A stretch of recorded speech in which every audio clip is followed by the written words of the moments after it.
Om Jnanatirandasya Jnananjana Chakshurmilitam Yena Tasmai Shri Gurave Namaha. Talk about Srila Prabhupada. We have to hear about Krishna. But we cannot know Krishna without knowing his devotees. Krishna is always with his devotees. And specifically for all of us and for pretty much everyone in the world at the present time, you cannot know Krishna without knowing Srila Prabhupada. I mean, even in India, people, they know vaguely something about Krishna, but to have specific knowledge about Krishna, one has to hear from Srila Prabhupada and study his books. Otherwise, there are so many misunderstandings about Krishna. Mostly, everything that everyone says about Krishna is a misunderstanding. Well, if you want to get it, we know that Srila Prabhupada preached Krishna consciousness all over the world. We should consider also the quality of his contribution. Some people say that Srila Prabhupada didn't talk on very high subjects. He only spoke on very high subjects. We shouldn't underestimate Bhagavad Gita and think that, well, that's not very high. That's just for beginners. Well, in one sense that may be true, but then who is not a beginner? Srila Prabhupada, out of his great mercy, constantly spoke on topics of Bhagavad Gita. No doubt his followers would have been charmed if he spoke to them a lot about different leelas. Srila Prabhupada not that he didn't speak leelas, mostly he compiled them in his books, Krishna book. Krishna is Supreme Personality Godhead. He compiled also translated Sri Chaitanya Charitamrita. Interestingly, before Srila Prabhupada took up the mammoth task of translating Sri Chaitanya Charitamrita, before that he produced the book Teachings of Lord Chaitanya, which is a summary of all the major philosophical portions in Sri Chaitanya Charitamrita. Chaitanya Mahaprabhu's teachings to Rupa and Sanatana Goswamis, his conversation with Rai Ramananda, and his preaching to Sarvabhauma Bhattacharya and Vikasa and the Saraswati. So that's how Prabhupada first presented Chaitanya Mahaprabhu. And when he took up the task of translating Sri Chaitanya Charitamrita, he didn't start from the beginning. The first chapter he translated was chapter 7 of Adi Lila, which deals, well, the subject matter, it's called the description of the Panchatattva. So that book, that chapter was published as a booklet, first of all. Lord Chaitanya and 5 teachings. That chapter largely deals with Chaitanya Mahaprabhu's speaking with Prakashananda Saraswati and destroying his Mayavad concepts. Mayavad means the common misconception that the Jiva and Bhagavan are one and the same in all respects. So Srila Prabhupada spoke to break that. Is it possible to get that address probably? So Srila Prabhupada translated that first, published it first, and This was for general distribution. It's very difficult book. The complex discussions of Mayabhakti. And Srila Prabhupada wanted that this book be given to every Mayavadi philosopher in India, every prominent Swami. Srila Prabhupada was very concerned that his disciples and the world in general get a clear philosophical understanding of Krishna consciousness. And he was very concerned to remove all the misconceptions in the world. And actually, I happen to know maybe better than anyone else in ISKCON. By saying I happen to know, I mean from the point of view of knowledge, because I've done some research into this matter, into the teachings of Bhakti and Saraswati and Bhakti and Thakur. That they didn't, in their preaching and Bhakti and Saraswati Thakur, especially in his writing, they didn't dilate much on pastimes, but they also very concerned with very strong philosophical understanding to their followers. We hear Srila Prabhupada's lectures and conversations. We'll hear him again and again hammering, that's really the best word, hammering on the points, because he spoke very strong, hammering yourself, banging in a nail, hammering on the points. Not the body, don't identify with the body. Difference between the body and the soul. Especially this point. From what I see, there were 2 points that, or at least as far as I have analyzed, there are 2 points that Srila Prabhupada particularly focused on in his worldwide preaching. One is that the body and the soul are different. They are not the bodies. The body is not all in all.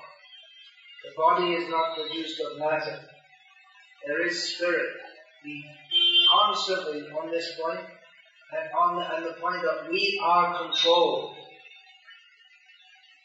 We are not independent. There is a controller.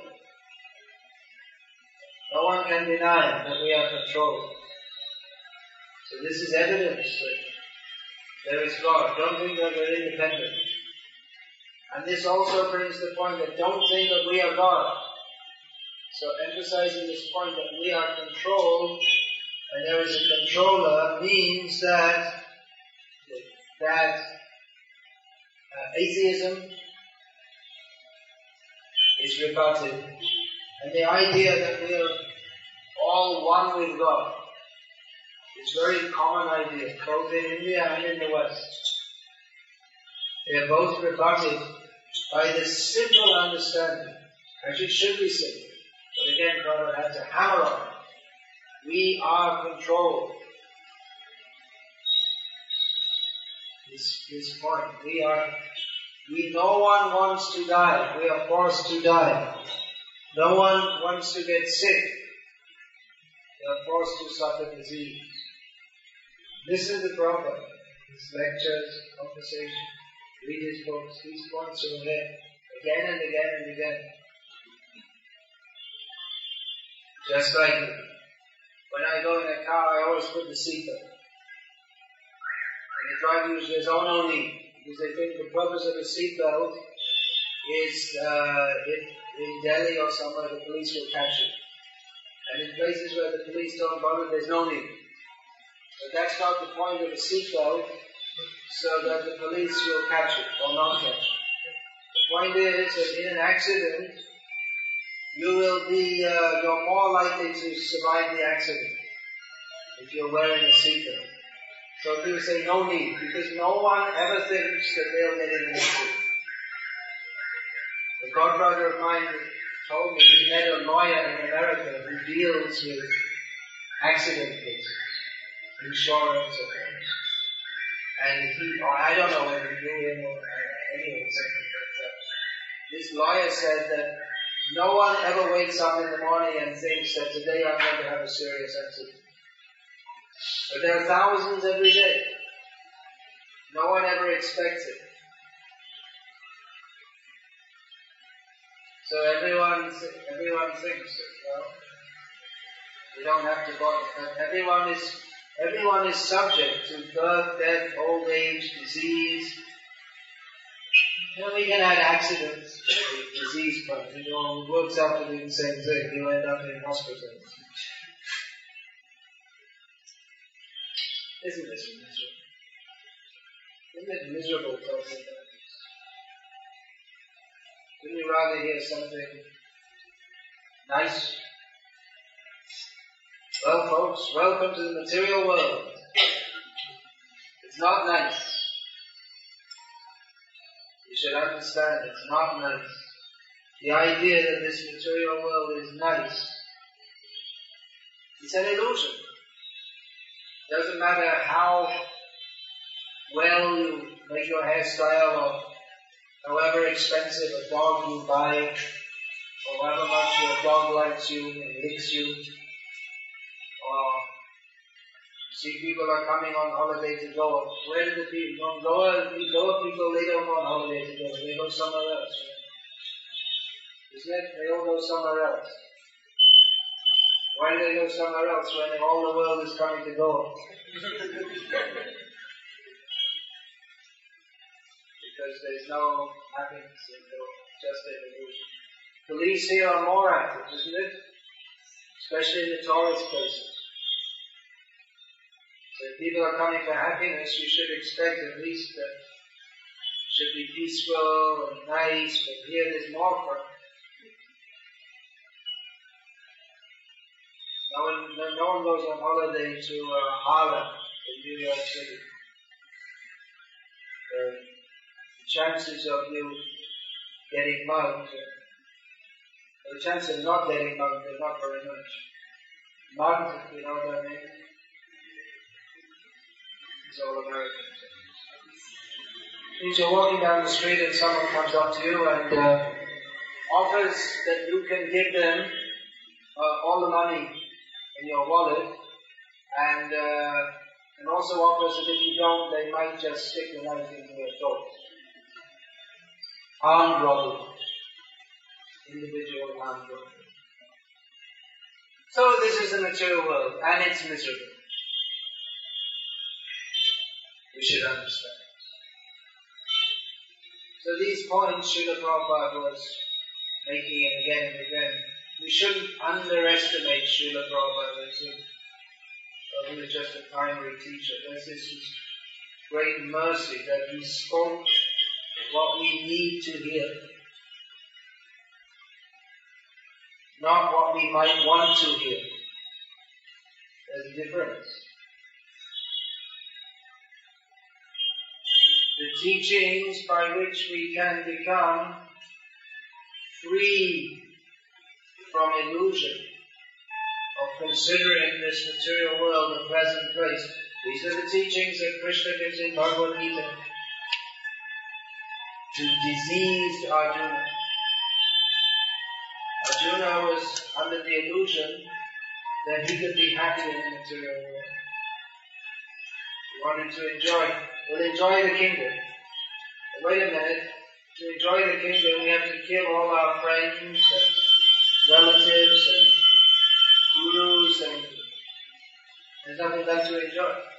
What are we going to enjoy? After killing all the people who would like to enjoy the kingdom. And where's the enjoyment left?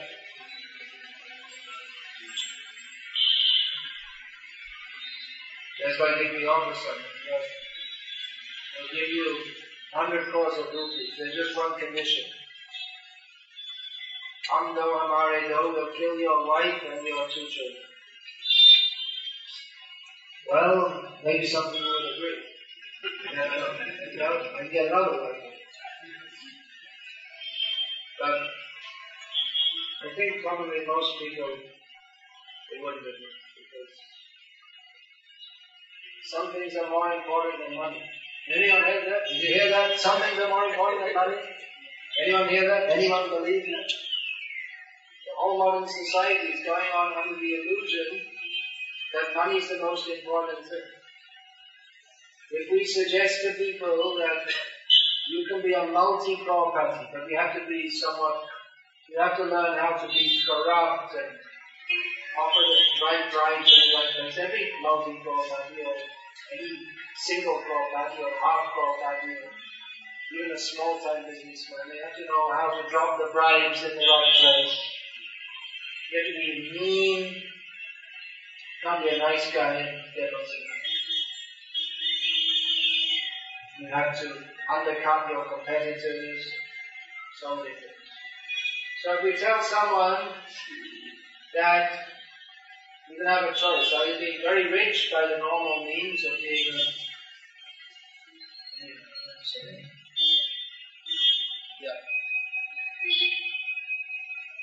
you can be rich by hook or by crook, mostly by crook. Rich with poor character, no good character, but rich and well respected and well known in society. The name comes in the newspaper as one of the elite, as they say, maybe although the elite is the pronunciation in the other parts of the English-speaking world.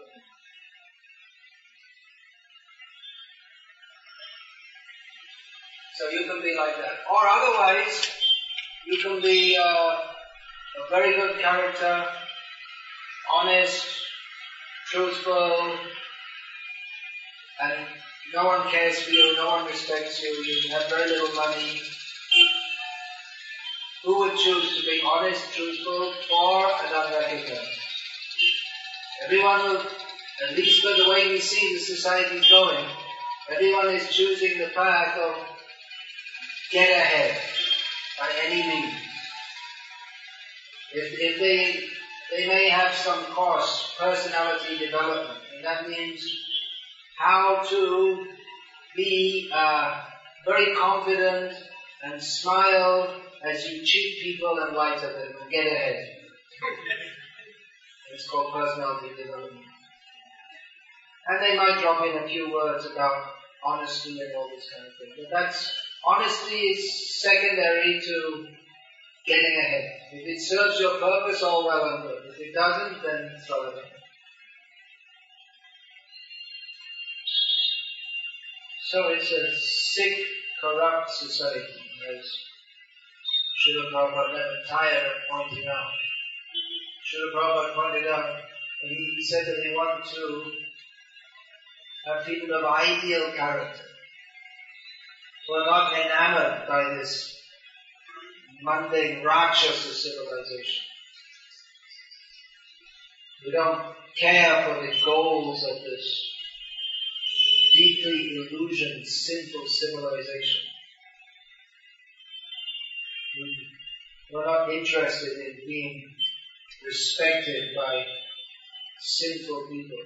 Kasmad bhajanti dhanat durmadam dham. Srila Goswami says. Why should we flatter persons who are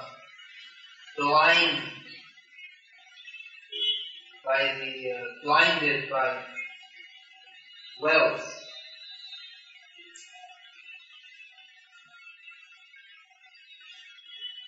So we shouldn't think that Prabhupada, he was just another guru. So Swami guru. Prabhupada was another guru. But Prabhupada, he managed to do something which no one else could do. There was no one. It's not imaginable that anyone could do what Srila Prabhupada did,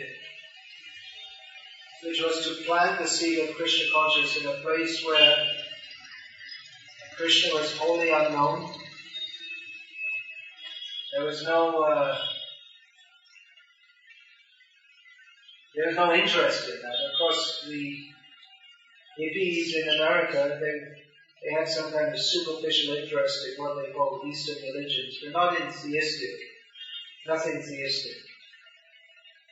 They were all attracted to Buddhism. Buddhism is not this and it's not that, and it's not expressible and it's not inexpressible. It's just a bunch of word juggling. You know what's going on. So the sound of one hand clapping and all this kind of nonsense. Srila Prabhupada came in and said, Krishna is the Supreme Personality of Godhead. I don't know what he's talking about. Srila Prabhupada very patiently gave what people needed to hear, and he kept on with these points. Kept on hammering on these points. The whole society is misguided by atheistic propaganda, especially the so-called scientists. Srila Prabhupada was very strong against the so-called scientists who are misleading everyone with the propaganda that light has arisen from matter. So we shouldn't underestimate Srila Prabhupada and think that, well, you know, now I heard all those things from Prabhupada, but I heard a lot more things too, and maybe I'm gone beyond Prabhupada. I can relish different leelas, and maybe you can, but it doesn't mean it's gone beyond Prabhupada. If one's actually advancing as a disciple, what does that mean? Disciple means who is the servant of his Guru. So we're all supposed to be followers of Srila Prabhupada.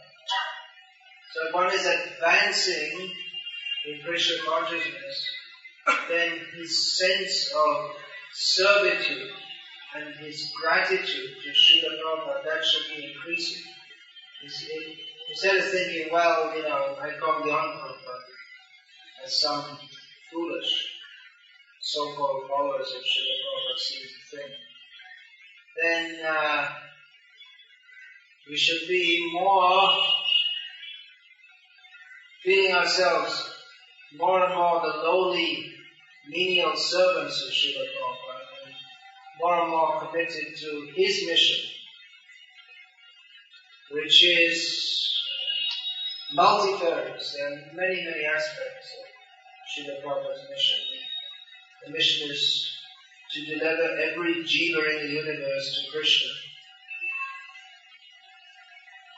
Some of the major thrusts, well, especially Prabhupada wanted to and did, and wanted his followers to also preach the message of Bhagavad Gita in the world, very uncompromising, as he himself did. And to distribute his books. Srila Prabhupada was very interested that his books be distributed very widely. And gradually those who are engaged in distributing Srila Prabhupada's books, they Pratyakshavadamam dharmyam susukam katarabhyam, they can directly experience the mercy they receive from Srila Prabhupada in doing so.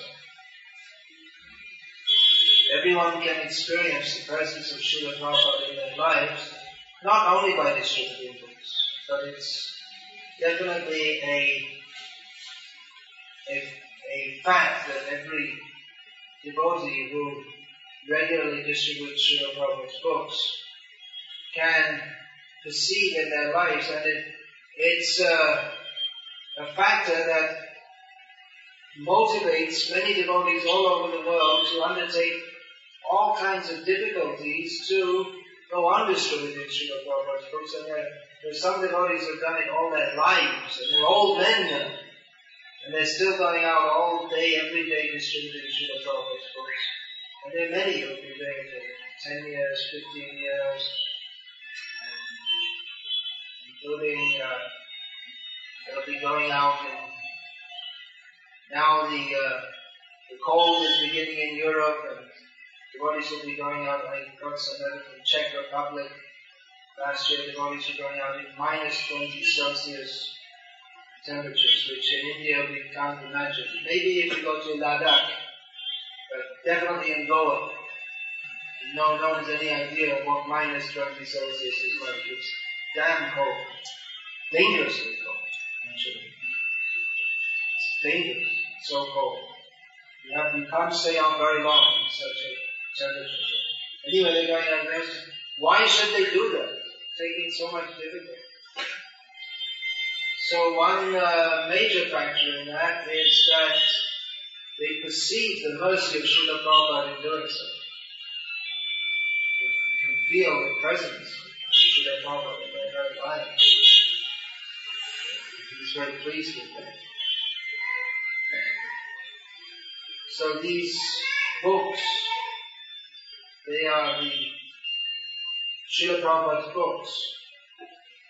They are the forefront or the main force in a spiritual revolution that Srila Prabhupada wanted to bring in. And his books are written in that way, to bring about a spiritual revolution. Srila Prabhupada's books are not meant for armchair quasi-spiritual entertainment. They're not books meant to make people just feel nice. They're motivational books. They're motivational to change your life. Well, there's something wrong with your life. What's wrong? Not just something, everything. Everything is wrong with the life of everyone who is not dedicated fully to Krishna. So Srila Prabhupada in his books is pointing out the futility of a life lived without Krishna consciousness. And these books are meant to bring about a revolution. That's actually stated in Srimad Bhagavatam.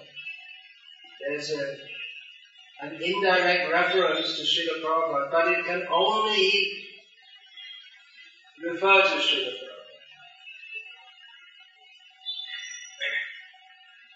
Shadbhag visargo janatagha viplavo yasmin prati shlokam abadabhakti Ramanyanantasya keshonkitani yachchunanti gayanti vidanti sadhana.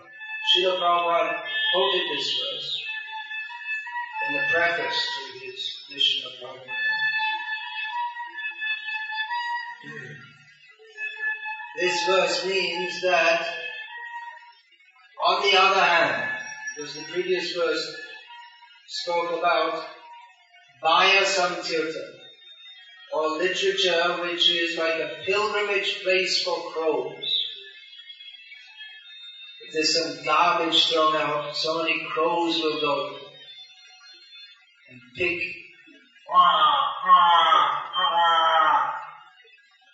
with this nasty sound that crows make. What kind of a consciousness does someone have to get the body of a crow? It's just everything about it. Crow. It looks nasty, its consciousness is nasty, it sounds nasty. It's attracted to dirty things. I used to sing Calcutta many years ago. In the winter, everyone had this thick mucus, and it spit out this thick mucus, and the crows would come and scrape it off. They'd enjoy that. I saw one time in Bihar on the Ganga, there's some dead body all bloated up. This must be some poor person. They take it down, they burn it, they don't want to wait till it's finished burning, so they just throw it in the Ganga. So the body is about 25% burned, and it's just you can smell it coming down the river. And there's the crows sitting on top with the body floating down the river, plucking out the meat from the body. For them that's enjoyable. So this is literature not concerned with Krishna. Narad Muni speaks about it. It's in Srimad Bhagavatam. Don't blame me for making you want to vomit. It's all in Srimad Bhagavatam. So on the other hand, there is a different kind of literature, Narad Muni says to Vyasadeva. This is Narad Muni motivating Vyasadeva to write Srimad Bhagavatam. On the other hand, there is another kind of literature which is meant for bringing about a revolution in the misguided lives of sinful people. And even though such literature may be imperfectly composed, because it is meant for glorifying the name, form, qualities, pastimes, etc. of the unlimited Supreme Lord, persons who are thoroughly honest, Srila Prabhupada translates here the word sadhava, persons who are thoroughly honest, they hear, chant and accept such literature. So Srila Prabhupada, he quoted this in his preface because he said, I know that my presentation of this lofty subject matter in a language that is foreign to me. Of course, Srila Prabhupada was educated in English medium, but his English was Indian English, which to someone as fastidious as me, you may not know what the word fastidious means, but that's because you know Indian English. You don't now have a very big vocabulary. So to someone as fastidious or fussy as me, Indian English is very frustrating. You hear people use all wrong grammatical usages pretty much all the time. So Srila Prabhupada wrote in Indian English, and he didn't have a whole team at the time for checking and editing and proofreading. He did everything himself. So there were, in his first edition of the Srimad Bhagavatam, there were many grammatical mistakes, spelling mistakes, and typos, typographical mistakes. That means that even though Srila Prabhupada may have typed it himself properly, but then in those days the typing was done by the same system. The printing was done pretty much by the same system that was invented, we're told, by William Caxton in about 1600 and something in England. Or someone else says it was invented in Germany. But anyway, the printing technology hadn't improved much for several hundred years. It means the typesetter would see the typed manuscript, then you take the letter A, take it out, put it in place, and then they often make mistakes. So these are called typos. So there are many errors like this. And Srila Prabhupada himself said that I know there are many mistakes in trying to present this subject matter in a language that is foreign to me, but nevertheless we are confident that persons who are, I'm paraphrasing, I don't know exactly what it is, but persons who are sincere to accept the message, they will appreciate this message, even though the language isn't properly composed. Later, Srila Prabhupada, his first editor, Hayagriva Das, was a professor. He's one of his first disciples, a professor of English at Ohio State University in America. And he was asked to type the manuscripts that Prabhupada done handwritten. When he saw "O the King," he asked Prabhupada, shouldn't that be "O King," not "O the King"? Prabhupada said, no, okay, you edit it. So he became the first editor. But so there were difficulties in the presentation, in as much as the language and the presentation, from one perspective it was faulty. Spiritually it was perfect. A professor of English or even a person averagely educated in English would find out many faults, but it was perfect because the message is perfect and the intent is perfect. But from the linguistic point of view, there are many mistakes. So Srila Prabhupada recognized that. But in this verse also, Tadvad Visargo Janataga Viplavo. This literature will bring about Janata Agha Viplava. Janata, you all know the word. It means the people in general, or the public, as in Indian English people say. There were many public persons, which is faulty in American, just to get another example. So Janata means the people in general, the general public. Agha. It's not a well-known word, but it means sin. So the sinful population. And Viplavaha comes in some Indian languages, it's a Sanskrit word. It means revolution. In Hindi the common word is Kranti. In Marathi, what's the word? Kranti. In Bengali, or Viplava. Viplava, revolution. So it's stated, Narad Muni says that this will bring this literature praising the unlimited Supreme Lord, even if it's imperfectly composed, will bring about a revolution in a revolution among the sinful population. Now, Vyasadev's Bhagavatam is not imperfectly composed. Vyasadeva is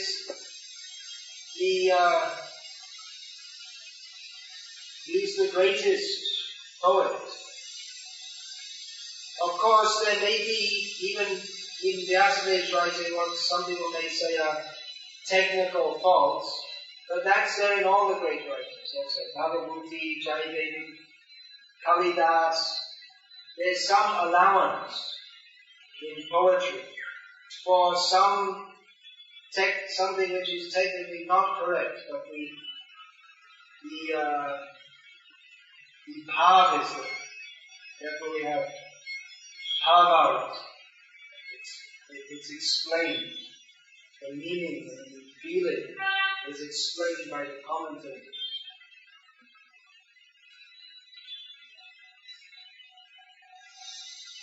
But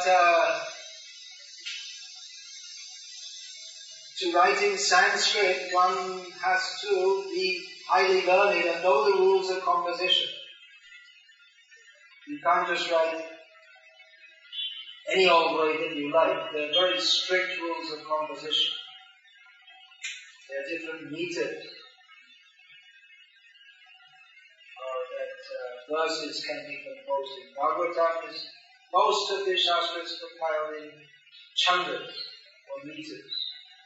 Although in Bhagavatam, in the 5th canto, there is also some gadya, some prose sentences.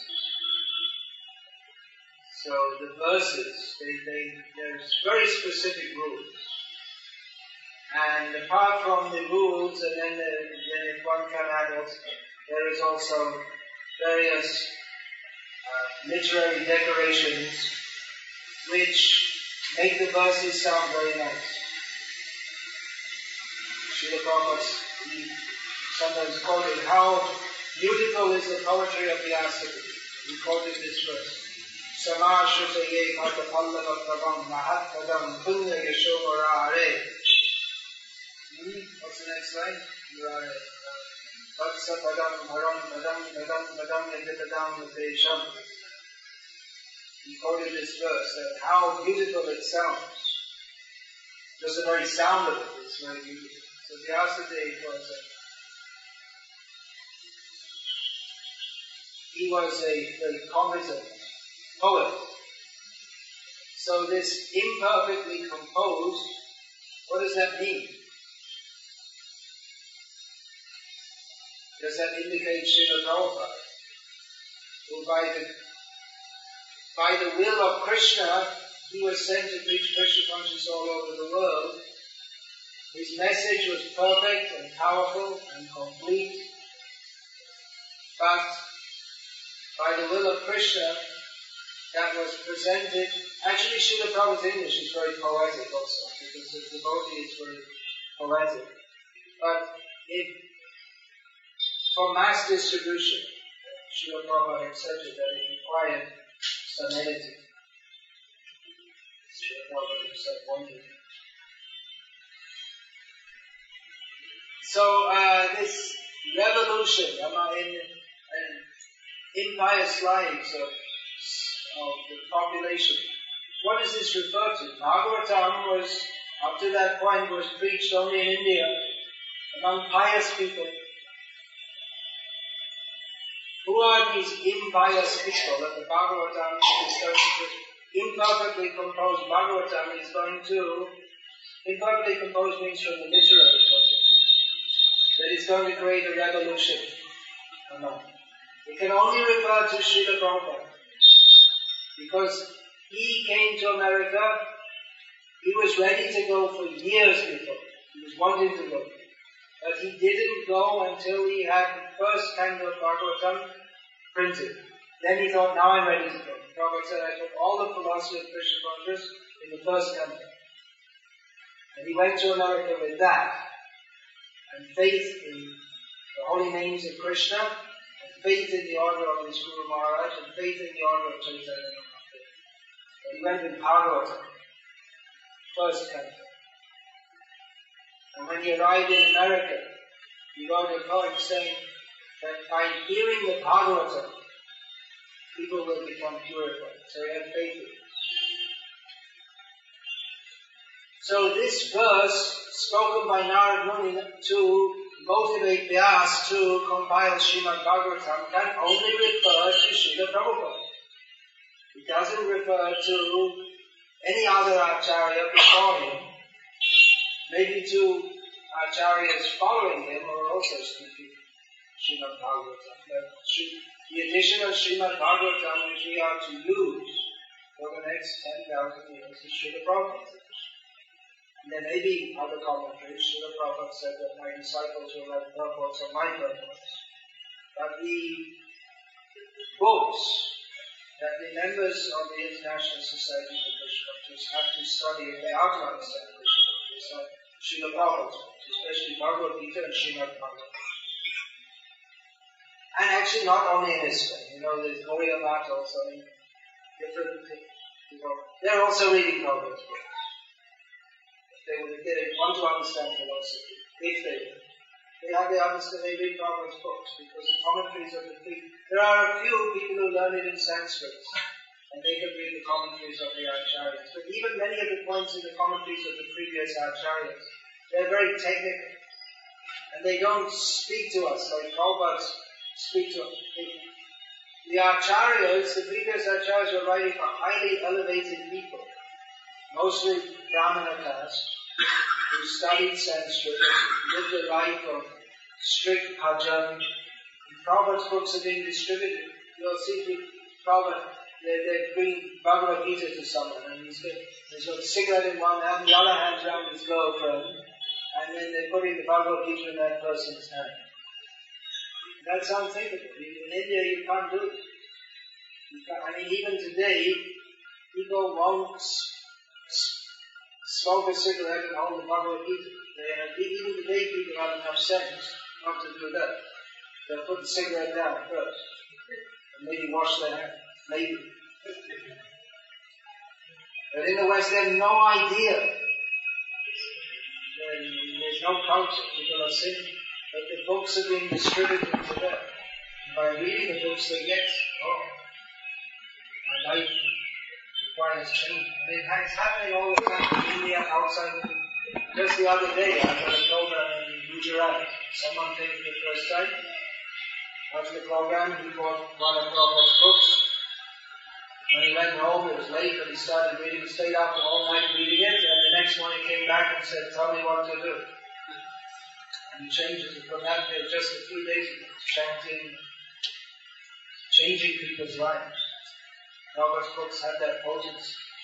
As Srila Prabhupada said, our books are not meant for philosophical speculation, but they are meant for people, giving people knowledge how to purify their lives, so that they speak to us practically what we need to hear. And they change lives. So Narada Muni, he saw Vyasadeva, you write these books. And the other acharyas will get their commentaries. And then Prabhupada will come, and Prabhupada, when he was making his Bhagavatam commentaries, there was one big publication with 12 principal commentaries on the Bhagavatam. Prabhupada would consult this, and also the Bengali commentary of his own Guru Maharaj, who commented on some portions of the Bhagavatam. Interestingly, Bhaktisiddhanta Saraswati Thakur, he didn't comment extensively on all parts of the Bhagavatam, but mostly on the very philosophical sections, especially the 11th canto, like this. So, Vyasadeva saw it. He's sitting in a cave in the Himalayas, composing Prabhupada's very incarnation of Vyasadeva in the modern age. Present the same information that Vyasadeva gave in Sanskrit, in English, and subsequently in all languages of the world, to reform the whole civilization, sinful civilization. So we shouldn't underestimate Srila Prabhupada. Say, well, he's just a guru. He's a guru, but he's the guru of gurus. He's the fulfillment of all the previous acharyas. You should never think that, well, now I have to go beyond or better. Live as Prabhupada. Prabhupada, he was a resident of Vrindavan. Even before he came to live in Vrindavan, he was a resident of Vrindavan. Even before he came to the world, he was a resident of Vrindavan. But he went all over the world, and although he himself longed to be in Vrindavan, even in 1966 there's a recording of him saying that actually I don't like to be here. I like to be in Vrindavan. But it is my duty. My Guru Maharaj ordered me. So he lived according to the duty given to him by his Guru Maharaj, rather than his own desire to live in Vrindavan. He executed the duty given him to preach and uplift the people of the world. He took so much difficulty to travel in his old age. Hari Sharifat, one of Srila Prabhupada's servants, he said he was traveling with Prabhupada for 2.5 years. He said all the time Prabhupada was sick, one way or the other. But Prabhupada went on because he wanted people to take this knowledge. He was very concerned. People require this knowledge of Bhagavad Gita and Srimad Bhagavatam. So we shouldn't underestimate Srila Prabhupada. He's a guru, did a good job, translated the Bhagavatam, went into the rest. But the profundity and the uniqueness of his contribution is beyond our powers of estimation. The more we recognize ourselves or identify ourselves as servants of Srila Prabhupada, and the closer we come to Krishna, because Prabhupada is close to Krishna. And we're not going to Krishna without Prabhupada. We go through Prabhupada. I was saying that even Gaudiya Math people that study, not only Prabhupada's books, but even some of there's one professional Bhagavatam speaker that's very famous in Gujarat. He studies from his speeches, you can understand that he reads Prabhupada's books. and other sampradayas also, those who are serious to get spiritual knowledge, they read Prabhupada's books. They may be in other sampradayas. One devotee,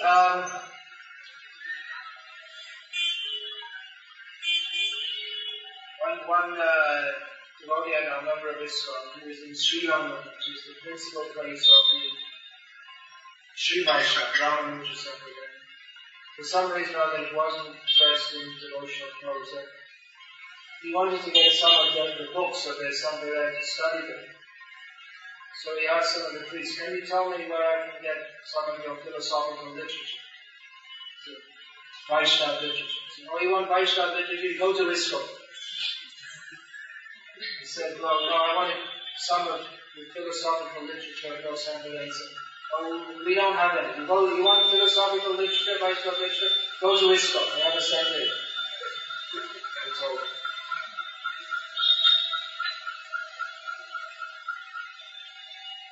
We shouldn't underestimate Srila Prabhupada. Is it possible to overestimate?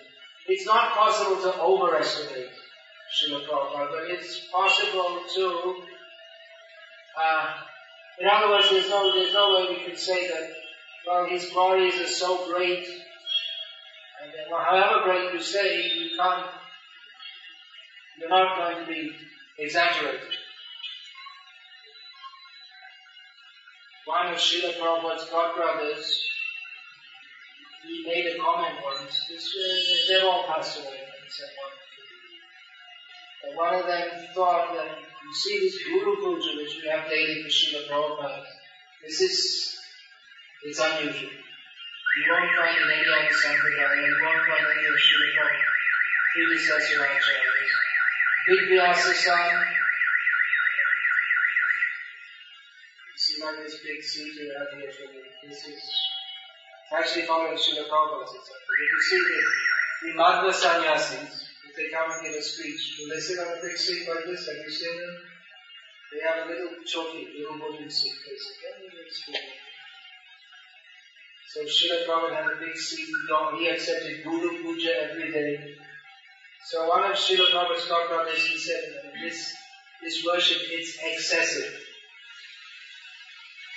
Which upset many of Srila Prabhupada's disciples. Prabhupada has already passed away. But it's not excessive. Srila Prabhupada, from the very early in the days of ISKCON, he said that whenever there's a sign, International Society of Krishna Consciousness, you should always say, Founder Acharya, His Divine Grace, V.C. Bhaktivedanta Swami Prabhupada.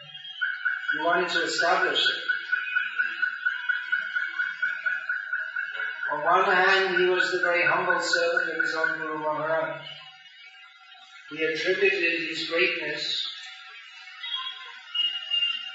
or he attributed his achievements to the mercy of his Guru, which is true. But it's also true that he is the very special representative of Chaitanya Mahaprabhu, Senapati Bhakti. These words are there, Chaitanya Mahaprabhu. Senapati means commander of the forces, general, I guess commander-in-chief. So,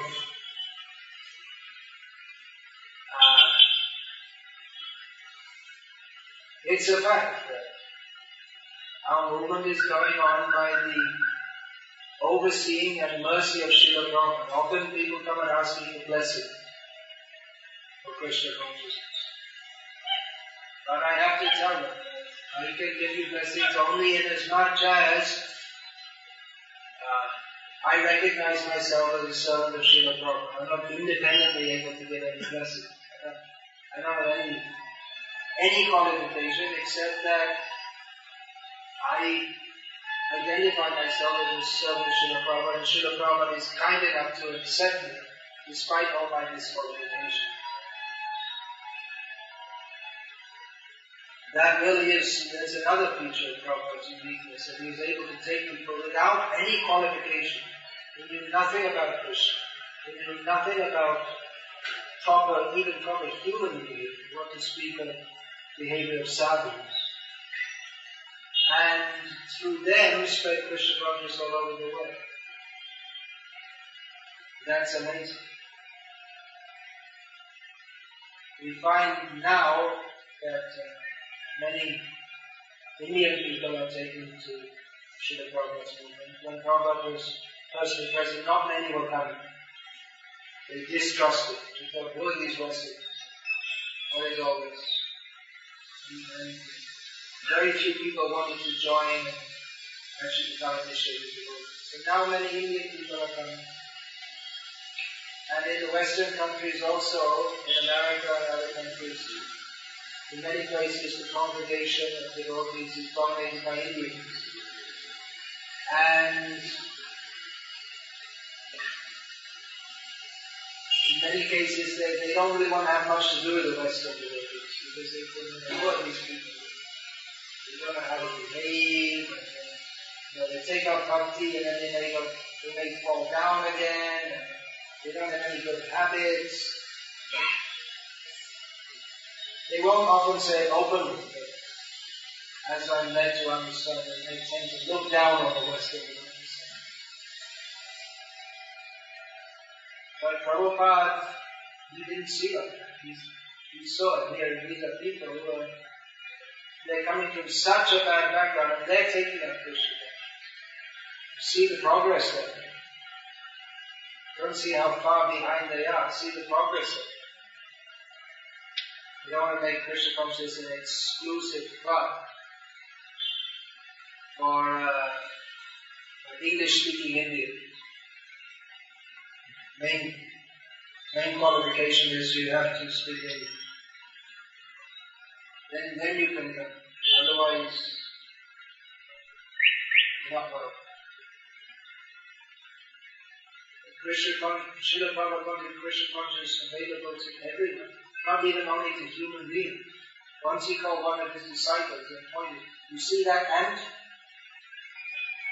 Prabhupada said, if we can make this ant Krishna consciousness, then we'll consider our movement successful. He's concerned with every living being. So his compassion was very wide-ranging. He was genuinely concerned that every living being is into Krishna consciousness. So can we overestimate Srila Prabhupada? Well, some people, like I'm saying, they think that Prabhupada is overestimated. See, what is this worship of him? It's a bit excessive. But that song that we sing every day to Srila Prabhupada is just absolutely perfect for Srila Prabhupada.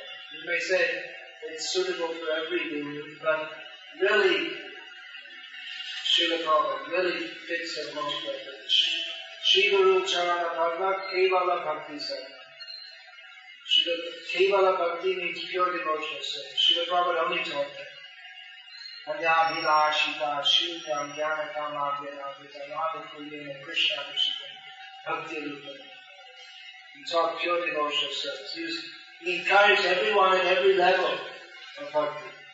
Alright, come. One drunkard in New York came in, didn't know what he was doing. He was so drunk.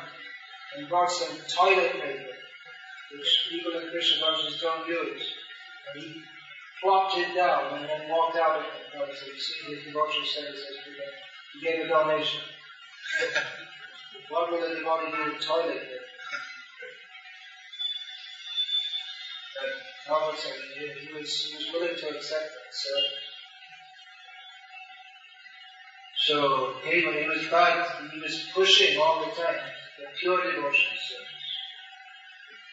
He differentiated between motivated devotional service and pure devotional service. Bhakti Siddhanta Saraswati Thakur very much. And Bhakti and Thakur very much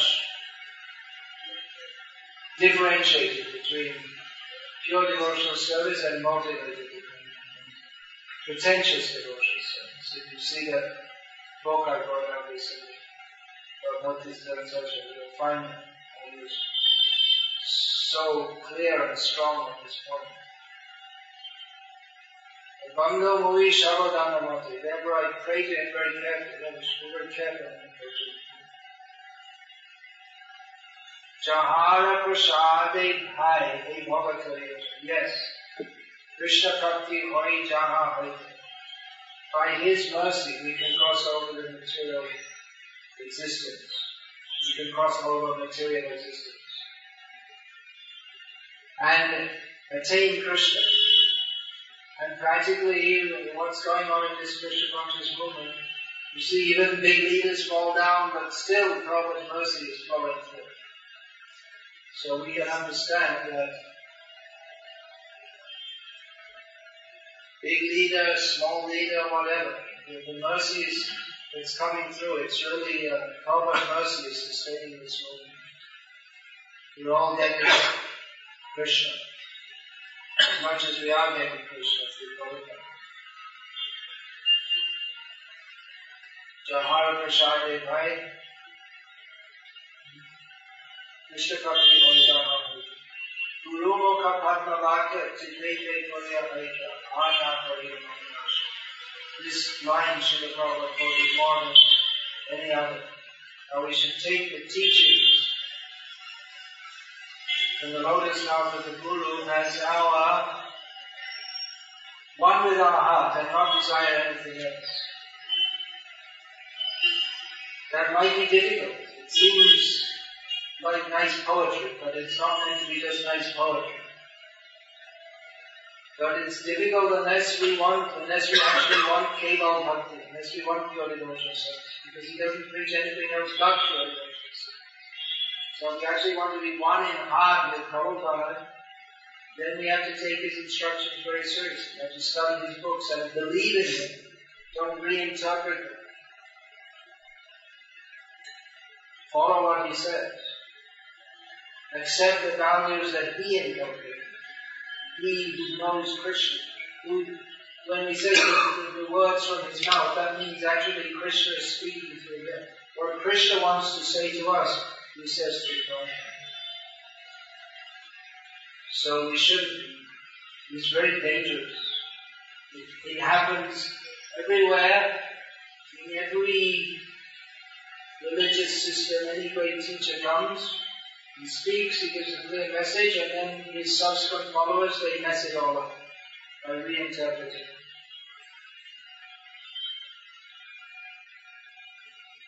Srila Prabhupada taught pure devotional service, but he was very clear on various issues. Just like this point of mundane welfare work, he was very clear that welfare for the body is that's not compassion. That's like saving the shirt of a drowning man. Compassion means to save the soul. But it seems very cruel, just like Prabhupada in the Andhra Pradesh Drought Relief Committee. They were asking Prabhupada, you help us with your society. Prabhupada refused. No, you help us. What's the use of your drought relief? People are suffering because they don't know Krishna. So it may seem very hard and cruel. Now it's not drought, now it's flood. Maya has varieties. Why only drought? Have a flood. And after some time again drought. And you can have an earthquake. Then big one in natural. It's supposed to occur, so maybe you can have an earthquake sometime also. Some variety. Why only droughts and floods? Time to have an earthquake also. So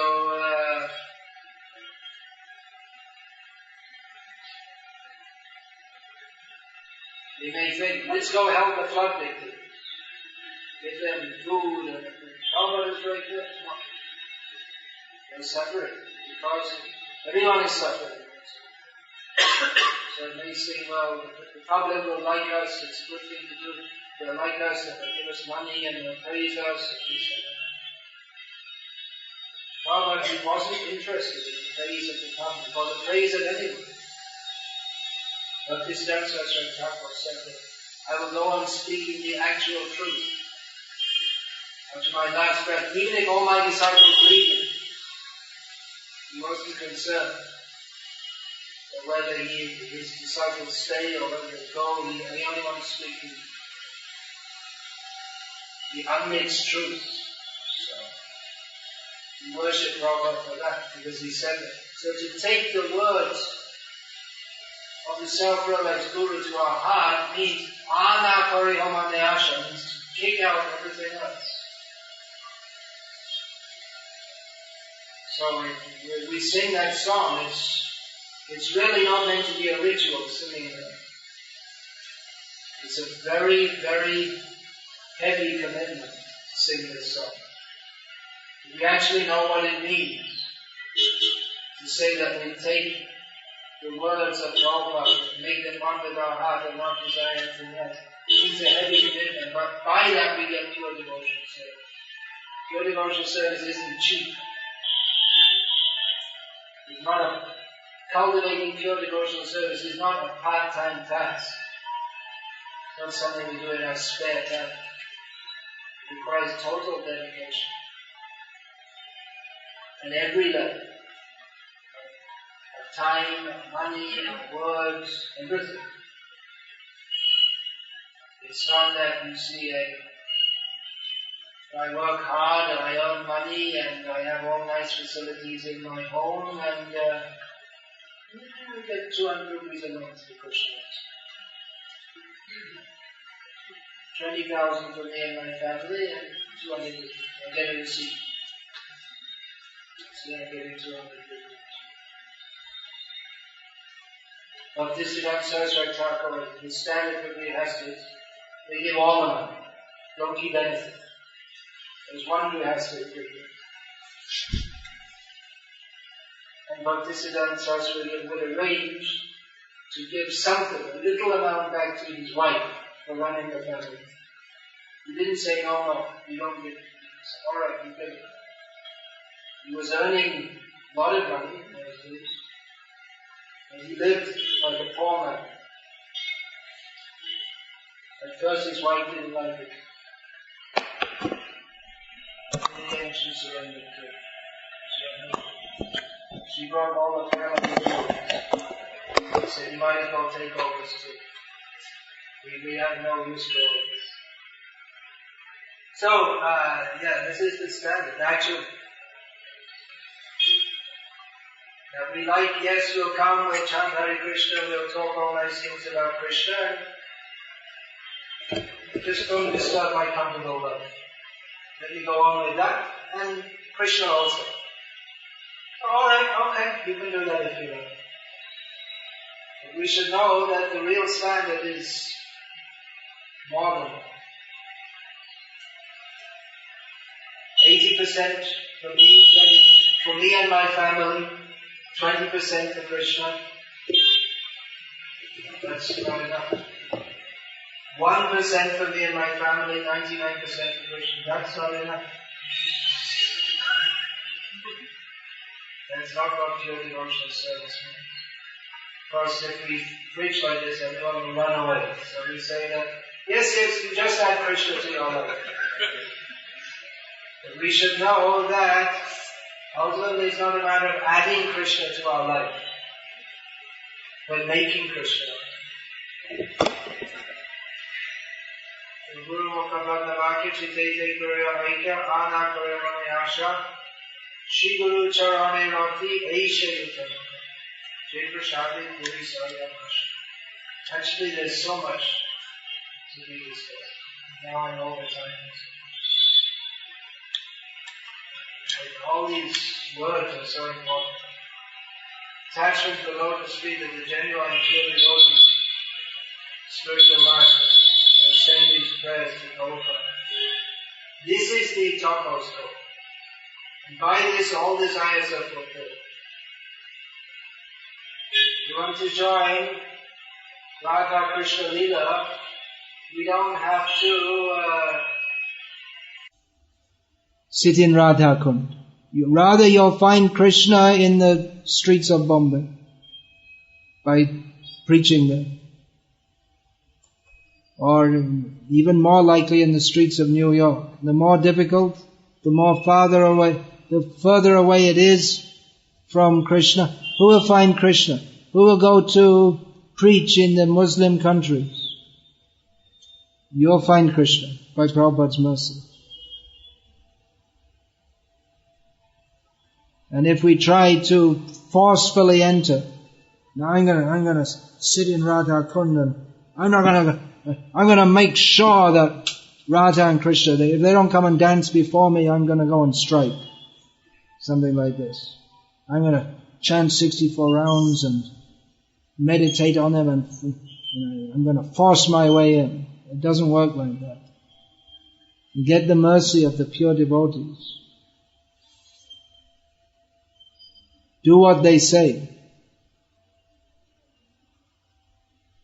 Follow their order, you'll get the mercy. Shri Guru Charane Rati Aisha Uttamavati. That is the attachment to the lotus feet of the Guru. What does that mean? We keep a picture? No, it means following his instructions, understanding what his mission is.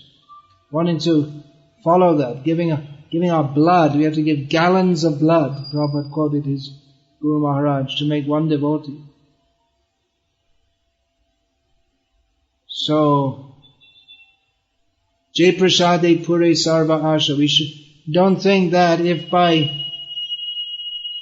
working hard for Krishna that we'll be cheated. But better I go and live in Radha Kund or go and live in Govardhan or something. Then I'll get the mercy of Krishna. No, don't think that Prabhupada cheated us by sending us out to distribute books in the minus 20 degrees in Czech Republic. Think, what am I doing here? I should be relishing Rasa Lila in Radha Kund. No, you distribute these books, you'll get Prabhupada's mercy more. Prabhupada warned. He said, don't go, he warned his disciples, don't go and sit at Radha Kund. He told, if you do he was told some devotees are going to live at Radha Kund. Prabhupada said, they're not devotees, they're rascals. He said, if you go there, you'll simply think of women and money. So Rupa Goswami says to stay at Radha Kund. Prabhupada says, don't stay. That means one should stay, but one should be qualified to do so. It requires qualification. Artificially one cannot go there. One can get the mercy of the acharyas by spreading their mission all over the world. As Narad Muni told Vyasadeva, this Bhagavatam is to be preached all over the world. So that won't happen if everyone just goes for a life of bhajan. And it also won't happen unless we preach the message as Prabhupada did, the message that they need to hear. We're not the body. Try to understand. Why does not a baby, 2 years old, baby dies, why doesn't it grow? This challenge Prabhupada would give. What do the scientists say? They don't have any answer. The clear answer is because the soul is not present. This proves the presence of the soul. Otherwise the chemicals are there. If there's some chemical missing, you give the chemical to make it grow again. You can't do it. So this is what people need to hear. Prabhupada very mercifully made these points again and again. Chokhu dano dilo jai janme janme prabhushit. Divya gyan hriday prakashita.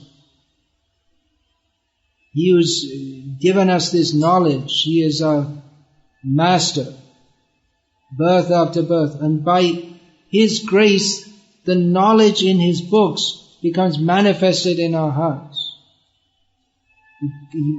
He clears our eyes so that we can actually see with the eye of knowledge. Srila Prabhupada was constantly speaking this knowledge and writing these books so that we can see with the eye of knowledge and understand what is actually the situation of this material world. What is our relationship with Krishna? We cannot see. We have to see through the eye of Shastra, which is given by the self-realized Acharya. Prema bhakti jaha hoite, avidya vinasha jate. These two things go together. Prema bhakti comes from Him and ignorance is destroyed by Him. It's not that you remain ignorant and get prema. This is nonsense to this idea. That one should know what is the science of Krishna consciousness. Then there's the question of prema. It's not such a cheap thing, just some kind of emotional sentiment. Just like you might feel for your wife or your child or your dog or your donkey. Srila Prabhupada told the story of Sargal Singh. Some woman was crying. And someone asked her, why are you crying? She was crying very bitterly. He said, oh, Sargal Singh died. And I thought, oh, she's crying. Well, must have been very dear to her. So he also started crying. And then someone asked him, why are you crying? And soon the whole town was crying because Sargal Singh had died. And then the head of the town said, what's going on? The whole town's crying. Sargal Singh, I don't know anyone called Sargal Singh. Who's this Sargal Singh? And they traced it back to this woman. And Sargal Singh was my donkey. I loved him very much. My donkey died. So everyone's feeling, just like if you go to a movie, and you watch the movie, and then someone dies, and say, oh, I cry. It's all meaningless. It's just a movie. But oh. Everyone's crying at the movie, but it's just nonsense. It's all meaningless. So sometimes people, they feel praying for Krishna. That's like that. There's no real solid basis. They don't know who Krishna is. They don't even know who themselves are. They think Krishna is someone like my donkey. If he dies, I'll feel some remorse. I'll feel sad. They don't know what actual love is because they're on the platform of considering themselves the body and their sensual enjoyment the goal of life. So where's the question of Krishna prema? So attaining Krishna prema and becoming free from ignorance, the two things go together. It's not that you don't know anything about spiritual knowledge and you love Krishna. That love is meaningless. That so-called love. There are many sentimentalists who are lauded as great devotees, but after all, they're sentimentalists. They don't actually have a relationship with Krishna. Even though mundane people who don't know anything about Krishna, they think, oh, great devotee, but they don't actually know who is Krishna. And therefore you'll find there are so many mistakes in their understanding. Vedegai Jahara Charita. Yeah, the Vedas. The Vedas describe the glory of Krishna. But one who knows the Vedas better, they'll understand how the devotee of Krishna is even more glorified. Krishna himself says, Mad Bhakta Puja Vyadika. My devotee is to be worshipped even more than me. So definitely all the great demigods are worshipping Srila Prabhupada.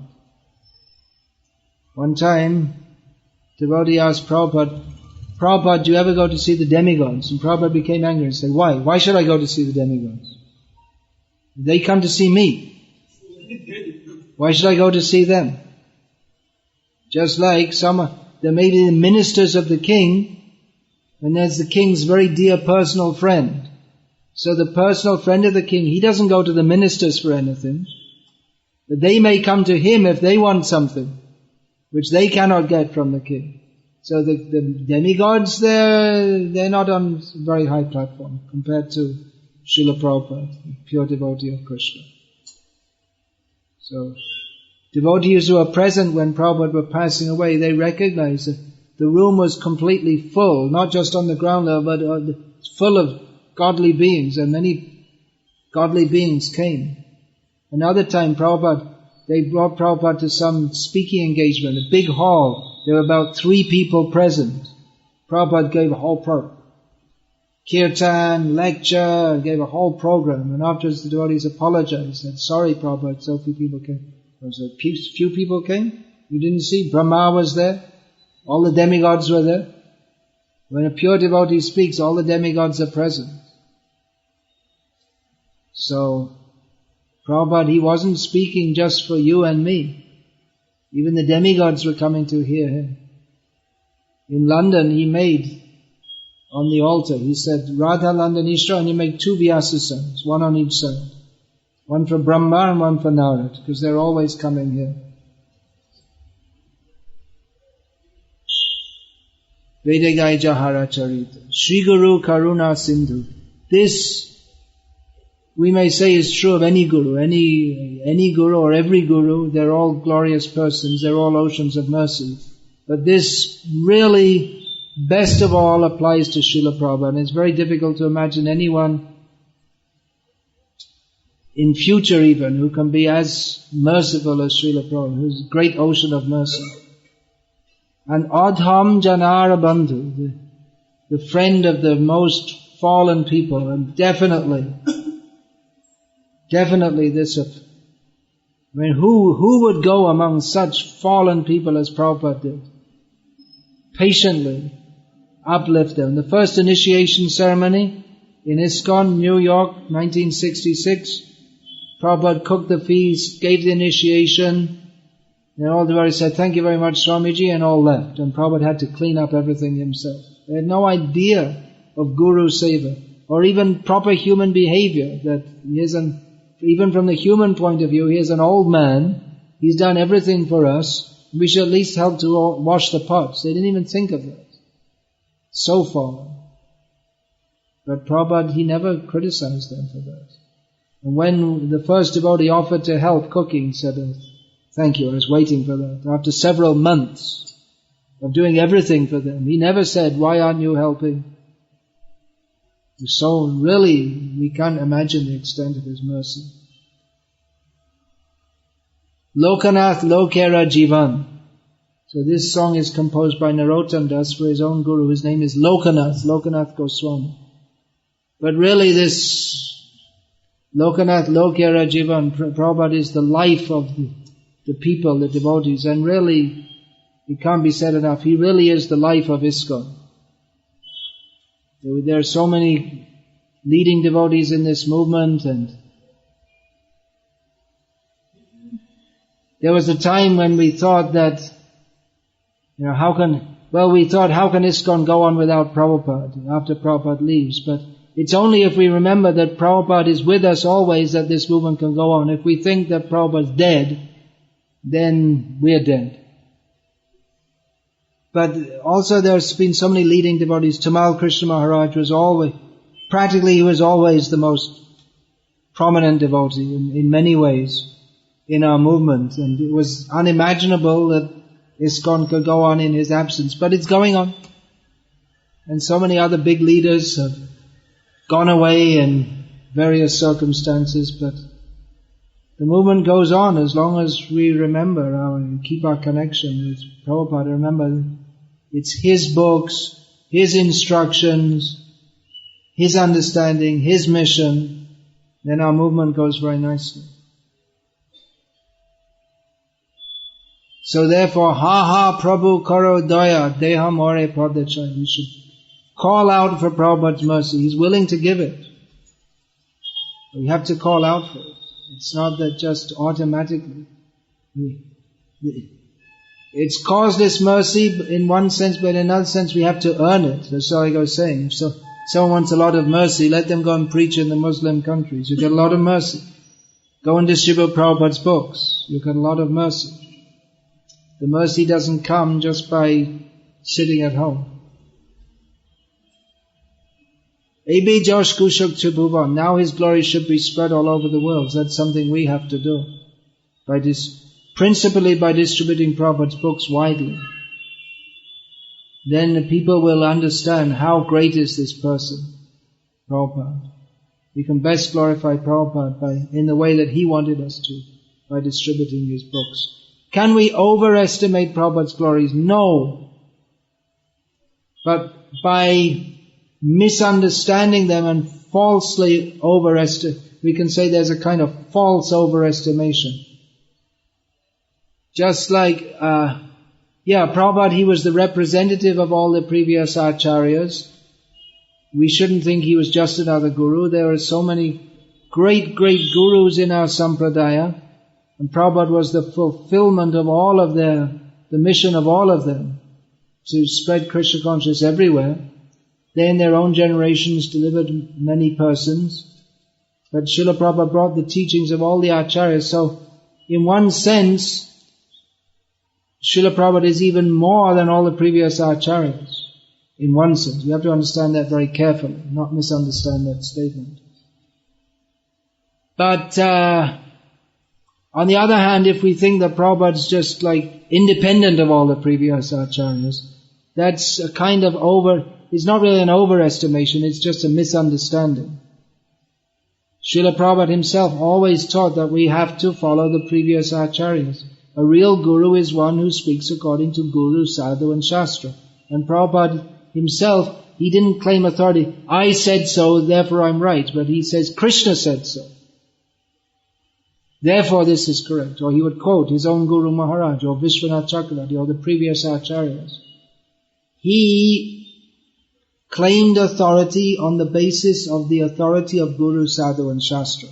Now this is important to understand, because there are some people who say that, well, Prabhupada instituted a system where there's no Guru after him. Although it's really based on some word jugglery, and definitely there's no clear instruction in this regard at all. But they say, well, Prabhupada could do that because he's empowered by Krishna, he can do whatever he likes. But that's something like trying to make Prabhupada something like Sai Baba or something, that they don't have any background to them, they just appear, there's no statement in Shastra about them, and people just believe that they're God with absolutely no basis. They have no Shastric basis, they have no parampara, just people say they're God. And you just believe it, just blind faith. So Prabhupada, he never promoted such a thing as blind faith. We have to understand his teachings in the light of the previous acharyas. We shouldn't try to take the teachings of the previous acharyas and try to negate what Prabhupada said. That's another kind of offensiveness. Rather, we should see how Prabhupada is representing the previous acharyas, but we shouldn't try to segregate him from the previous acharyas and say, well, Prabhupada can do anything. But he himself never said that. He presented himself as a follower of the tradition. So anyway, there's much to be said about this, but it's quite over time, and I'll finish there. Hare Krishna. Any question about this?